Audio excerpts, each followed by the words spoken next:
Hi friends, അങ്ങനെ കേട്ടറ്റിൻ്റെ special notification വന്നിട്ടുണ്ട്. നമുക്ക് അധ്യാപകർക്ക്, സർവീസിലുള്ള അധ്യാപകർക്കും അനധ്യാപകർക്കും അപ്ലൈ ചെയ്യാം എന്നുള്ള രീതിയിൽ തന്നെയാണ് പുതിയ സ്പെഷ്യൽ നോട്ടിഫിക്കേഷൻ ഇപ്പോൾ വന്നിട്ടുള്ളത്. 26-ാം തീയതി മുതൽ, ഫെബ്രുവരി 26 മുതൽ അപ്ലൈ ചെയ്ത് തുടങ്ങാം. അപ്പോൾ കഴിഞ്ഞ ദിവസങ്ങളിലായിട്ട് കേട്ടറ്റിൻ്റെ പരീക്ഷ കഴിഞ്ഞു. ഇന്നുൾപ്പെടെ കേട്ടറ്റിൻ്റെ എക്സാം ഉണ്ടായിരുന്നു, സാറ്റർഡേ ഉണ്ടായിരുന്നു. അപ്പോൾ അതുകൊണ്ട് തന്നെ ആ പരീക്ഷയ്ക്ക് ക്വാളിഫൈ ചെയ്യാൻ സാധിക്കുന്നില്ല, അല്ലെങ്കിൽ അപ്ലൈ ചെയ്യാൻ വിട്ടുപോയി, അങ്ങനെയുള്ള ആളുകളെ സംബന്ധിച്ച്, പ്രത്യേകിച്ച് സർവീസിലുള്ളവരെ സംബന്ധിച്ച്, നിങ്ങൾക്ക് പ്രൊമോഷൻ കിട്ടണമെങ്കിലും മുന്നോട്ട് സർവീസിൽ തുടരണമെങ്കിൽ പോലും കേട്ടറ്റ് അത്യാവശ്യമാണ്. അപ്പോൾ അതുകൊണ്ട് അവർക്കുള്ളൊരു ഗോൾഡൻ ചാൻസ് തന്നെയാണ്.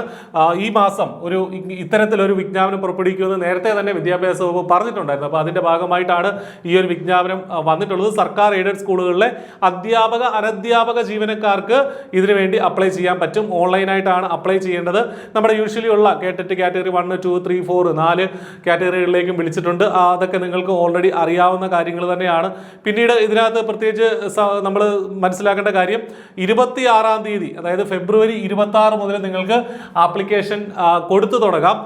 ലാസ്റ്റ് ഡേറ്റ് 7-ാം തീയതി, മാർച്ച് 7 വരെ മാത്രമേ പറ്റുള്ളൂ. അപ്പോൾ അതുവരെ വെയിറ്റ് ചെയ്യരുത്, കുറച്ച് ദിവസങ്ങളേ ഉള്ളൂ. പെട്ടെന്ന് തന്നെ ആപ്ലിക്കേഷൻ കൊടുക്കുക. ഓൺലൈനായിട്ടാണ് ketet.kerala.gov.in എന്നുള്ള വെബ്സൈറ്റിൽ ഓൺലൈനായിട്ടാണ് അപ്ലൈ ചെയ്യേണ്ടത് എന്നുള്ള കാര്യം കൂടെ ശ്രദ്ധിക്കുക. ഓക്കെ, അതിനുശേഷം പരീക്ഷാ തീയതികൾ പിന്നീടാണ് അറിയിക്കുക എന്ന് പറഞ്ഞിട്ടുള്ളത്. ഇതുവരെ പറഞ്ഞിട്ടില്ല പരീക്ഷാ തീയതി. ഇതിനകത്ത് മറ്റൊരു കാര്യം ശ്രദ്ധിക്കാനുള്ളത്, ഉത്തരവ് പ്രകാരം സർക്കാർ എയ്ഡഡ് സ്കൂളുകളിൽ 2025-26 അധ്യയന വർഷം വരെയും നിയമനം ലഭിച്ച അധ്യാപകർക്കും ബൈ ട്രാൻസ്ഫർ പ്രൊമോഷൻ ലഭിക്കേണ്ട അനധ്യാപക ജീവനക്കാർക്കും അതത് കാറ്റഗറികളിലുള്ള കേട്ടറ്റ് യോഗ്യത നേടുന്നതിന് അപേക്ഷ സമർപ്പിക്കാവുന്നത്. അപ്പോൾ ആർക്കൊക്കെയാണ് എന്നുള്ളത് കൃത്യമായിട്ട് പറയുന്നുണ്ട്.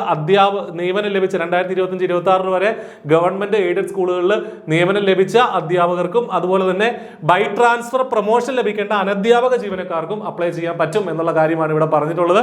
അപ്പോൾ ഈ കാറ്റഗറിയിൽ വരുന്ന ആളുകൾ തീർച്ചയായിട്ടും ഇതിന് അപ്ലൈ ചെയ്യുക. I+ന്റെ ഏറ്റവും ഇന്റൻസീവ് ആയിട്ടുള്ള കോച്ചിങ് വളരെ ചെറിയ ഫീസിൽ നിങ്ങൾക്ക് അവൈലബിൾ ആണ്. ഇപ്പോൾ തന്നെ ജോയിൻ ചെയ്യുക. All the best. Thank you.